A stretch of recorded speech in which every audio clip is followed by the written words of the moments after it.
بگاڑے بنے کو تو یہ تیرے کو تیرتے تو بگڑی کو چاہے بنا دے الہی بگاڑے بنے کو تو یہ تیرے کو تیرتے تو بگڑی کو چاہے بنا دے الہی بنا دے الہی تیرے ہاتھ عزت تیرے ہاتھ ذلت تیرے ہاتھ عزت تیرے ہاتھ ذلت نہ دے جس کو سوچا یاد الہی۔ اب آئیے بہت ہی قیمتی اور بہت ہی معتبر شخصیت کو میں آپ حضرات کے روبرو اس شعر کے ساتھ کر رہا ہوں کہ کچھ ایسی بے خودی ہے تیرے انتظار میں، کچھ ایسی بے خودی ہے تیرے انتظار میں، تصویر بن چکا ہوں تیرے انتظار میں۔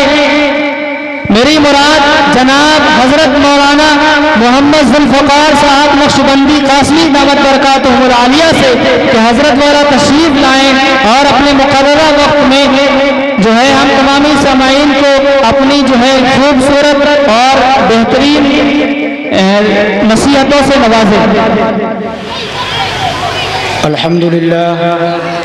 الحمدللہ وکفا وسلام علی عبادہ الذین اصطفى اما بعد قال اللہ تبارک و تعالی فی القرآن الکریم اعوذ باللہ من الشیطان الرجیم بسم اللہ الرحمن الرحیم قل ان کان آباؤکم و ابناؤکم وإخوانكم وأزواجكم وعشيرتكم وأموال اقترفتموها وتجارة تخشون كسادها ومساكن ترضونها أحب إليكم وقال في مقام آخر قل إن كنتم تحبون الله فاتبعوني صدق اللہ العظیم۔ محترم بزرگوں اور دوستوں، عزیز نوجوانوں، معزز اور موقر ماؤں اور بہنوں، اسٹیج پر موجود علماء اکرام،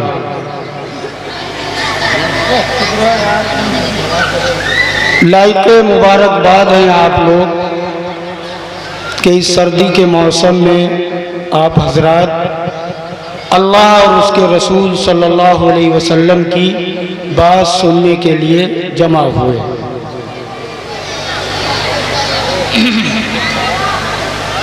اور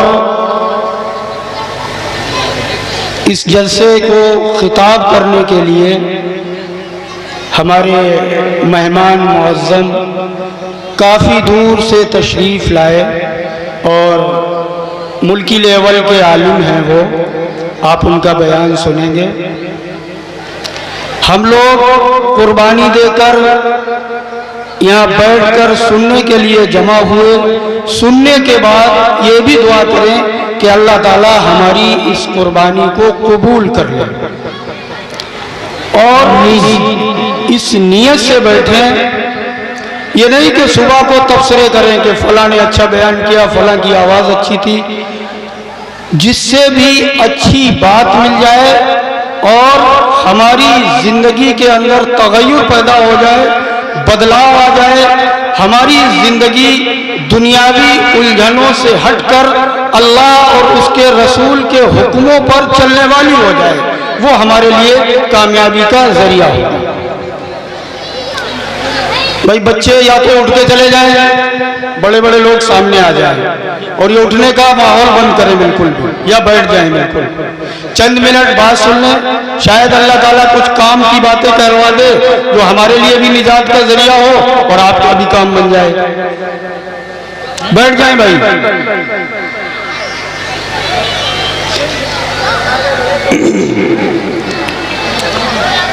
عزیز دوستو، خطبہ مسنونہ میں جو ہم نے آیت تلاوت کی، اس میں اللہ رب العزت نے نبی صلی اللہ علیہ وسلم کو حکم فرمایا کہ آپ لوگوں سے کہہ دیجئے قُلْ إِنْ كَانَ آبَاؤُكُمْ کہ تمہارے باپ، وَأَبْنَاؤُكُمْ تمہارے بیٹے، وَإِخْوَانُكُمْ اور تمہارے بھائی، وَأَزْوَاجُكُمْ اور تمہاری بیویاں، وَعَشِيرَتُكُمْ اور تمہارا خاندان، برادری، کنبہ، وَأَمْوَالٌ اقْتَرَفْتُمُوهَا اور تمہارا وہ مال جو تم نے کما کر رکھا ہے، بینک بیلنس ہے، وَأَمْوَالٌ اقْتَرَفْتُمُوهَا وَتِجَارَةٌ تَخْشَوْنَ كَسَادَهَا اور وہ تجارت، وہ دھندا، وہ بزنس جس میں تم نے پیسہ لگا رکھا ہے اور تمہیں آرڈر ملے ہوئے ہیں، یعنی جس پر تمہاری امید قائم ہے،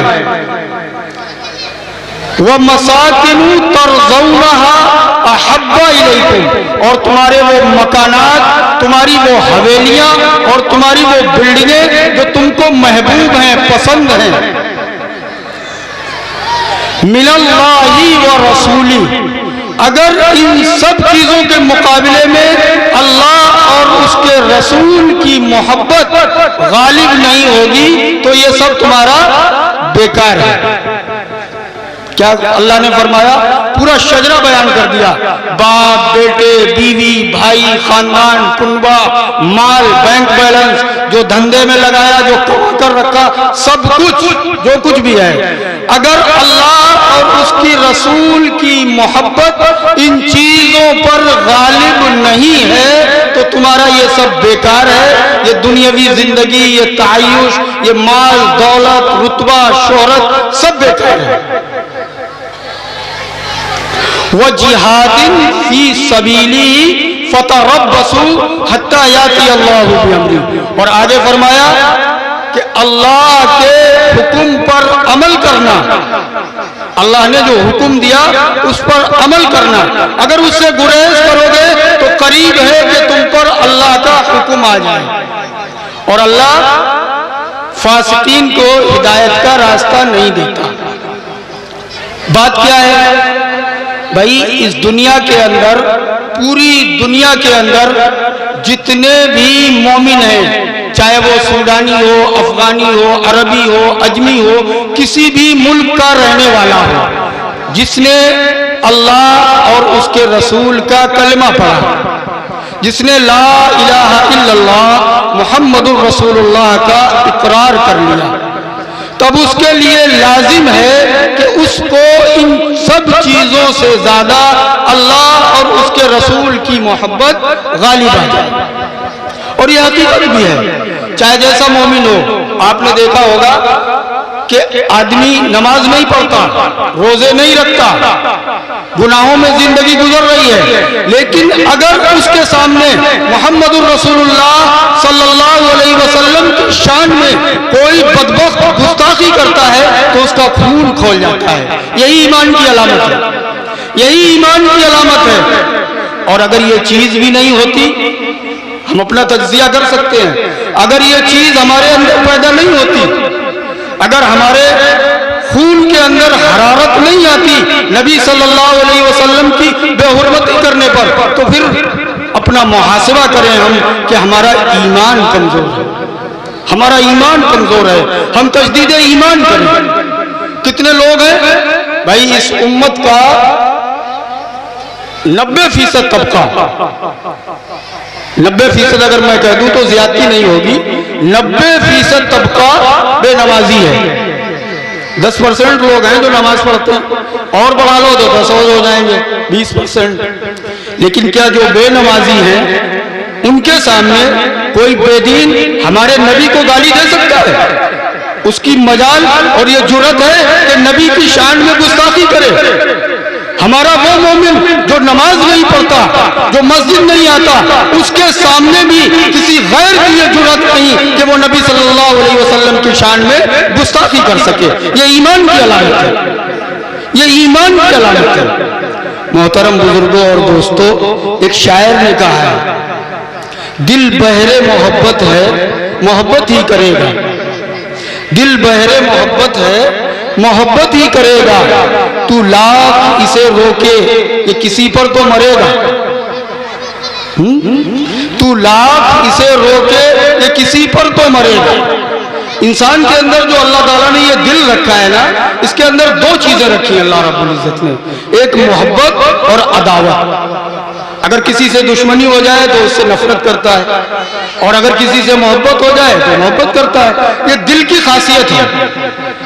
اب انسان یا تو اس دل کو دنیا کی طرف لگا دے، مال کی محبت، اولاد کی محبت، بیوی کی محبت، عہدے کی محبت، کرسی کی محبت، اور اگر اسی دل کو اللہ کی طرف لگا دے، اللہ کے رسول کی طرف لگا دے، یعنی اللہ اور اس کے رسول کی محبت دل میں سرایت کر جائے تو دنیا بھی بن گئی اور آخرت میں بھی بن گئی۔ یہ دل تو کرے گا ہی محبت، اسے آپ نہیں روک سکتے، یہ تو محبت کرے گا۔ یہ آپ چاہے لاکھ پھیرے بٹھا دیں یہ نہیں مانے گا، یہ محبت کر کے رہے گا۔ اس میں اللہ رب العزت نے وضعیت ہی کر کے رکھ دی ہے محبت۔ تو ہم کیوں نہ اپنے دل کو نبی صلی اللہ علیہ وسلم کی طرف لگا دیں، اللہ کی محبت کی طرف لگا دیں۔ کیا آپ نے نہیں دیکھا، آپ نے نہیں دیکھا اس دنیا کے اندر کتنے لوگ، پہلے کی بات چھوڑو، ابھی 15 دن پہلے، 20 دن پہلے فرانس کے اندر ایک ٹیچر نے کالج کے اندر لیکچر دیتے ہوئے بلیک بورڈ پر نبی صلی اللہ علیہ وسلم کا کارٹون بنایا، نبی صلی اللہ علیہ وسلم کا کارٹون بنایا۔ ایک مسلم نوجوان لڑکا 18 سال کا، اس کو یہ بات برداشت نہیں ہوئی اور اس نے اپنے استاد کا جیب سے چاقو نکال کر گلا ریت دیا، جس کا نام عبداللہ تھا۔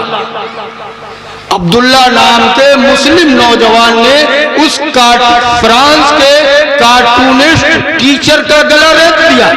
اس کے بعد فوراً پولیس نے اس کو بھی گولیوں سے بھون دیا، فوراً اسپاٹ پہ مار دیا گیا اس کو۔ پوری دنیا میں ہنگامے ہو رہے ہیں، اب بھی ہو رہے ہیں اس وقت بھی۔ فرانس کے اس معاملے پر پوری دنیا میں ہنگامے جاری ہیں۔ آخر کار فرانس کی حکومت کو مجبور ہونا پڑا اور یورپین عدالت نے 10 ججوں کے پینل نے یہ فیصلہ سنایا کہ آج کے بعد یورپ کے اندر کوئی بھی نبی صلی اللہ علیہ وسلم کی ذات پر انگلی اٹھائے گا یا نبی صلی اللہ علیہ وسلم کی ذات پر کیچڑ اچھالے گا تو یہ آزادی اظہار رائے نہیں ہوگا، یہ مجرم قرار دیا جائے گا، یہ مجرم قرار دیا جائے گا۔ کیوں؟ جب ہنگامے کیے مسلمانوں نے، جب آواز اٹھائی، فرانس کی مصنوعات کا بائیکاٹ کر دیا، فرانس کا جو مال مسلم ممالک کی منڈیوں میں تھا اس کا بائیکاٹ کر دیا گیا، دکانوں سے فرانس کی بنائی ہوئی چیزوں کو پھینک دیا گیا، فرانس کو نقصان ہونے لگا۔ ہمارا پردھان منتری عزت مآب وزیر اعظم، اس نے فرانس کے وزیر اعظم کے باس سے بات ملائی، اس نے اس کا ساتھ دیا، لیکن اور جگہ مسلمانوں نے احتجاج کیا، دھرنے دیے۔ اس کے بعد یورپین ججوں نے اس بات کو پاس کر دیا کہ آئندہ سے نبی صلی اللہ علیہ وسلم کی، مسلمانوں کے نبی کے بارے میں اگر کوئی نکتہ چینی کرے گا تو وہ مجرم قرار دیا جائے گا۔ دوستو، ہر بات اظہار رائے نہیں ہوتی، نہ اس کی آزادی ہوتی ہے، اور میں یہ دنیا کو بتلا دینا چاہتا ہوں اور آپ لوگوں کو بھی کہ ہمارا مسلمان چاہے وہ نمازی ہو، چاہے شرابی ہو، چاہے اس کی پوری زندگی گناہوں میں گزر رہی ہو، اگر نبی صلی اللہ علیہ وسلم کے خلاف کوئی زبان درازی کرے گا، کوئی اپنی زبان کھولے گا تو ہزاروں عبداللہ پیدا ہوں گے جو اپنی گردنیں کٹوانے کے لیے تیار ہیں۔ تو محترم بزرگوں اور دوستو، ہماری تاریخ اس بات پر شاہد ہے، نبی صلی اللہ علیہ وسلم سے محبت ایمان کی شرط اول ہے۔ ایمان کی شرط کیا ہے؟ نبی صلی اللہ علیہ وسلم کی محبت۔ میں نے دوسری آیت تلاوت کی، قُلْ إِن كُنتُمْ تُحِبُّونَ اللَّهَ فَاتَّبِعُونِي۔ اللہ رب العزت فرما رہے ہیں کہ اے نبی، لوگوں کو بتلا دو کہ اگر تم یہ چاہتے ہو کہ تمہارا اللہ تم سے راضی ہو جائے، اگر یہ چاہتے ہو کہ اللہ تم سے راضی ہو جائے، قل ان کنتم تحبون اللہ، اگر یہ چاہتے ہو کہ اللہ تم سے محبت کرنے لگے تو کیا آگے شرط لگائی، فاتبعونی، تو ان لوگوں سے کہہ دو کہ میری اتباع کریں۔ کیا کریں؟ میری اتباع کریں، یعنی نبی صلی اللہ علیہ وسلم کی اتباع کریں۔ محترم بزرگوں اور دوستو، صحابہ اکرام سے لے کر جو سب سے پہلے سامع ہیں اللہ کے نبی صلی اللہ علیہ وسلم کے، ان صحابہ سے لے کر اور آج تک جن لوگوں نے بھی نبی اکرم صلی اللہ علیہ وسلم سے محبت کا ثبوت دیا، اللہ نے اس دنیا کے اندر ان کو کامیاب کیا، اور آخرت کی کامیابی تو یقینی ہے۔ آپ صحابہ کی تاریخ اٹھا کر دیکھیے، حضرت بلال سے لے کر حضرت سمیہ اور حضرت خباب بن عرت، کسی کا بھی واقعہ اٹھا کر دیکھ لیجئے، آپ کو صحابہ اکرام کی زندگی اللہ کے نبی صلی اللہ علیہ وسلم کی محبت سے سرشار ملے گی۔ حضرت سمیہ رضی اللہ تعالی عنہ اسلام کی پہلی شہید ہے۔ اسلامی تاریخ میں جو سب سے پہلی شہادت ہوئی، جو اسلام کے نام پر جو سب سے پہلی شہادت ہوئی، اس کا تمغہ ایک خاتون کو جاتا ہے، ایک عورت کو جاتا ہے، کہ اسلام کے نام پر سب سے پہلی شہادت کا نذرانہ دینے والی حضرت سمیہ رضی اللہ تعالیٰ۔ کیا ہوا؟ حضرت سمیہ ایمان لے آئی، ابو جہل صبح صبح آ گیا ان کے گھر پہ کہ سمیہ میں نے سنا ہے کہ تم نے محمد کی غلامی اختیار کر لی۔ تو کہا اس میں چوری کیا ہے؟ میں نے محمد الرسول اللہ کا کلمہ پڑھ لیا ہے۔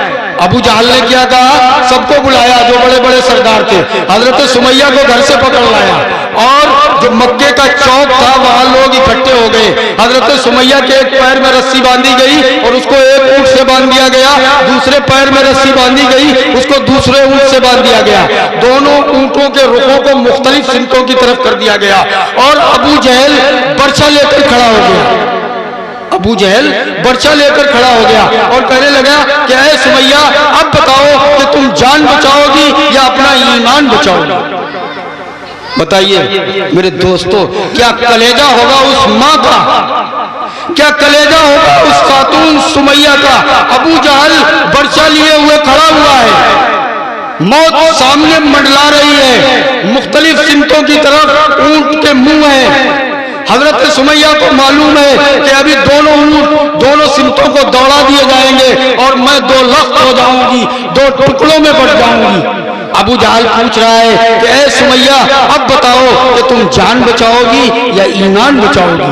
حضرت سمیہ نے کیا جواب دیا، کیا جواب دیا، قربان جاؤں اس خاتون کے جواب پر۔ حضرت سمیہ فرماتی ہیں کہ اے ابو جہل، یہ تو ایک جان ہے، اے ابو جہل یہ تو ایک جان ہے، اگر ایسی کئی جانیں ہوں تو ایک ایک کر کے اللہ کے راستے میں قربان کرتی چلی جاؤں۔ جان دی ہوئی اسی کی تھی، جان دی ہوئی اسی کی تھی، حق تو یہ ہے کہ حق ادا نہ ہوا۔ محترم بزرگوں اور دوستو، ابھی آپ سماعت فرمائیں گے، جو ہمارے مہمان آئے ہوئے ہیں، میں تو آپ لوگوں کو بس بیٹھ گیا چند باتیں سمجھانے کے لیے۔ محترم بزرگوں اور دوستو، اسلام کی پوری تاریخ قربانی اور محبت سے بھری ہوئی ہے، اور جن لوگوں نے بھی قربانی کا نذرانہ پیش کیا، اللہ اور اس کے رسول سے محبت دکھائی، اللہ نے ان کو کامیاب کر دیا۔ آپ تاریخ اٹھا کر دیکھیے، حضرت بایزید بستامی سے لے کر حضرت خباب اور سمیہ اور بلال تک، اور اس کے بعد نیچے اتر آئیے، سید عبد القادر جیلانی، خواجہ معین الدین چشتی، صابر کلیری، حضرت بایزید بستامی، حضرت حسن بصری، حضرت رابعہ بصریہ، اور حضرت خواجہ بختیار کاکی، حضرت نظام الدین اولیاء، چاہے جس کی تاریخ آپ پڑھ کر لے لیں، سب کے دل نبی اور اللہ کی محبت سے سرشار ہیں۔ تو شرط یہ ہے، ایمان کی شرط یہ ہے اللہ اور اس کے رسول کی محبت۔ اگر ہمارے اندر نبی کی محبت نہیں تو کوئی کام بننے والا نہیں۔ میں آپ کو بس تھوڑا سا ایک واقعہ سنا دوں، اس کے بعد اپنی بات ختم کر رہا ہوں۔ بنو امیہ کے 3 بادشاہ گزرے، سلمان اور ملک بن مروان، ملک اور مروان تینوں بادشاہ بڑے زاہد۔ سلمان بن عبد الملک کے بارے میں آتا ہے کہ روزانہ تہجد میں 10 پارے قرآن کے ختم کرتا تھا، سب 5 وقتہ نمازی۔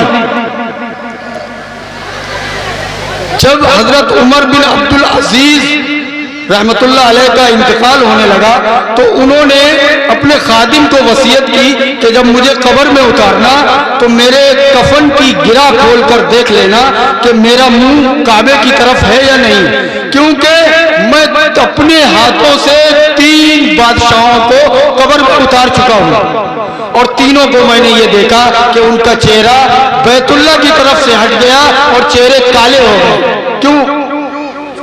جبکہ تہجد گزار تھے، نمازی تھے۔ وجہ کیا تھی؟ صرف ان کے اندر ظلم پایا جاتا تھا۔ انہوں نے شریعت پر حکومت کو غالب رکھا، شریعت پر حکومت کو غالب رکھا۔ تو حضرت عمر بن عبد العزیز نے کہا کہ میرا جائزہ لے لینا کہ کہیں ایسا نہ ہو۔ حضرت عمر بن عبد العزیز وہ شخصیت ہے کہ جب یہ گورنر تھے تو یہ سفر میں ہوتے تھے تو ان کا جو سامان ہوتا تھا وہ 60 اونٹوں پر لاد کر چلتا تھا۔ کتنے پر؟ 60 اونٹوں پر۔ اور جب یہ خلیفہ بنے، بادشاہ بنے تو فقر کی زندگی اختیار کر لی۔ بیوی کو جو مال و دولت ملا تھا، ایک بات اور ہے، ان کی جو بیوی تھی ان کا نام فاطمہ تھا۔ فاطمہ وہ اتنی سپریئر لیڈی تھی کہ تاریخ کے اندر اتنی بڑی شہزادی آج تک نہیں پیدا ہوئی۔ 7 واسطوں سے وہ شہزادی تھی، 7 واسطوں سے۔ دادا بادشاہ، باپ بادشاہ اور 4 بھائی بادشاہ، کتنے ہوئے؟ 6، اور شوہر بادشاہ۔ یعنی اتنی بڑی شہزادی آج تک تاریخ میں پیدا نہیں ہوئی۔ جب وہ اتنے بڑے شہزاد یعنی بادشاہی خاندان سے ان کے ساتھ بیاہ کر آئی تو بڑا مال و دولت اور زیورات لے کر آئی۔ حضرت عمر ابن عبد العزیز جب بادشاہ بنے تو انہوں نے اپنی بیوی کو بلایا اور جتنا زیور تھا سب منگوایا، ایک جگہ ڈھیر کیا اور اس کے بعد کہا کہ فاطمہ تم کیا چاہتی ہو کہ اس زیور کے ساتھ زندگی گزارو گی یا میرے ساتھ؟ تو حضرت فاطمہ کہنے لگی آپ کے ساتھ نکاح ہوا تو آپ کے ساتھ زندگی گزاروں گی۔ تو حضرت عمر بن عبد العزیز نے خادم کو بلایا اور اس کے بعد وہ سارے زیورات اٹھا کر کہا اس کو بیت المال میں جمع کرو، مسلمانوں کا جو خزانہ ہے اس میں جمع کروا دو۔ سارا زیورات بیت المال میں جمع کروا دیا۔ اس کے بعد آپ نے پوری زندگی فقر و فاقے سے گزار دی۔ اتنا بڑا خلیفہ 3 بر اعظم پر جس کی خلافت تھی، اور اس کے بعد جب وہ اس دنیا سے جا رہا ہے تو اپنے خادم کو وصیت کر رہا ہے کہ مرنے کے بعد جب مجھے قبر میں اتارا جائے تو میرا چہرہ کھول کر دیکھ لینا کہ کہیں میرا چہرہ تو بیت اللہ کی طرف سے تو نہیں پھر گیا، کیونکہ میں نے 3 بادشاہوں کو اپنے ہاتھوں سے قبر سے اتارا ہے جن کے چہرے کو اللہ رب العزت نے بیت اللہ کی طرف سے پھیر دیا۔ تو محترم بزرگوں اور دوستو، یہ دنیا کی زندگی، یہ مسرت، یہ دنیا کی زندگی، یہ خوشی، یہ جو کچھ بھی ہے یہ سب آنی جانی ہے۔ بڑے بڑے دولت مند، بڑے بڑے بادشاہ، بڑے بڑے عزت دار، عہدے والے اس دنیا کے اندر آئے اور چلے گئے، کسی کا بھی نام باقی نہیں رہا۔ ہم اپنی زندگی اللہ اور اس کے رسول کی محبت میں گزار دیں۔ اللہ رب العزت سے دعا کریں کہ اللہ تعالیٰ کہنے سننے سے زیادہ عمل کی توفیق عطا فرمائے۔ وآخر دعوانا الحمدللہ رب العالمین۔